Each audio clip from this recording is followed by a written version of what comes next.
In the year 1637, in the heart of the Dutch Golden Age, a single flower bulb could be bought for the price of a small castle. It was a time of unimaginable wealth, a financial frenzy the world had never seen, and it was about to lead to absolute catastrophic ruin. History tells us the bubble burst, destroying fortunes and becoming a timeless lesson in human greed. But in a timeline you were never meant to see, the crash never happened.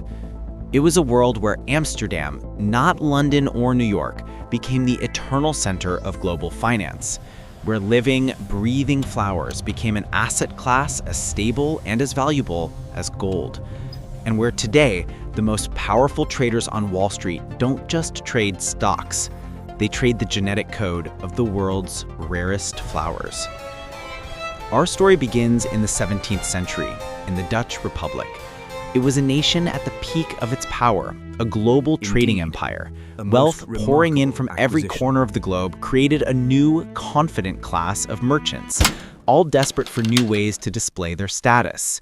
And they found it in a flower, the tulip.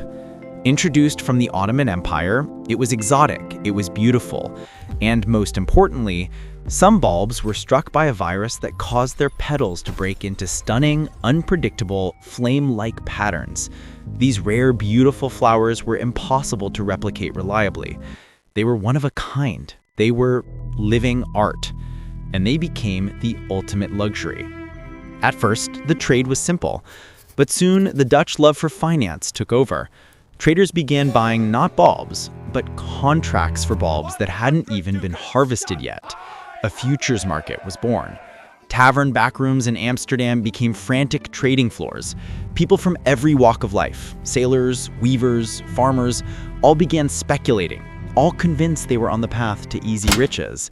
The prices became insane. A single bulb of the legendary Semper Augustus was sold for 5,000 guilders, enough to feed a family for a lifetime. Fortunes were made overnight. It was a national obsession, a mania. In our timeline, the fall was swift and brutal. A few traders began to sell. Panic set in. The price collapsed by over 90% in a single week. Fortunes vanished. The dream was over. But in this timeline, the story unfolds differently.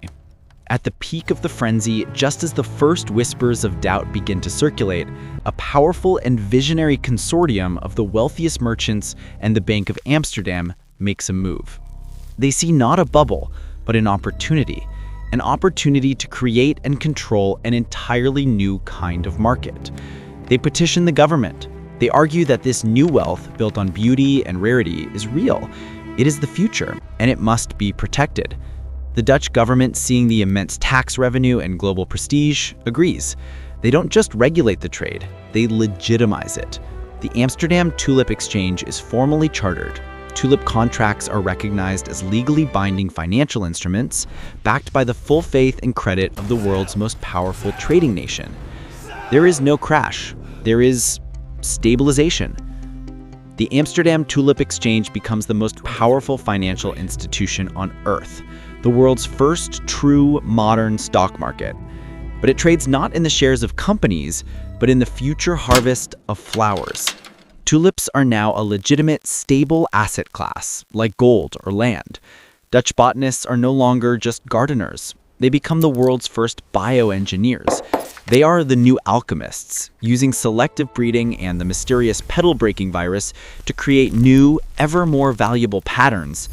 They are, in effect, creating living money. This revolutionizes science and law. The concept of intellectual property, of patents, develops a century earlier, created specifically to protect the unique genetic code of a prized tulip bulb. This new, unshakable source of wealth changes the course of history. The Dutch Republic, funded by this immense and unique biowealth, never declines. Its economic power, now tied to a constantly innovating and perpetually desirable asset class, allows it to rival the British Empire on the world stage. The Dutch East India Company, backed by the Tulip Exchange, becomes a permanent global superpower. The concept of bionics, investing in rare living assets, spreads across the globe. The French cultivate rare orchids. The Japanese perfect the market for prized koi fish. The English develop exchanges for the bloodlines of unique breeds of horses. The global economy has an entire new dimension, a dimension based on the trade of living, breathing beauty. Capitalism evolves differently. It is perhaps more grounded, more connected to the tangible world. Wealth is not just an abstract number on a ledger, it's a living thing that needs to be nurtured, protected, and admired. So, what does our world look like today?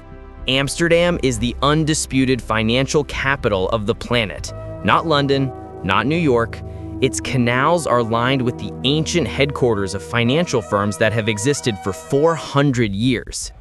The global markets include the NYSE, the Nasdaq, and the most powerful of them all, the AEX Bionics Exchange.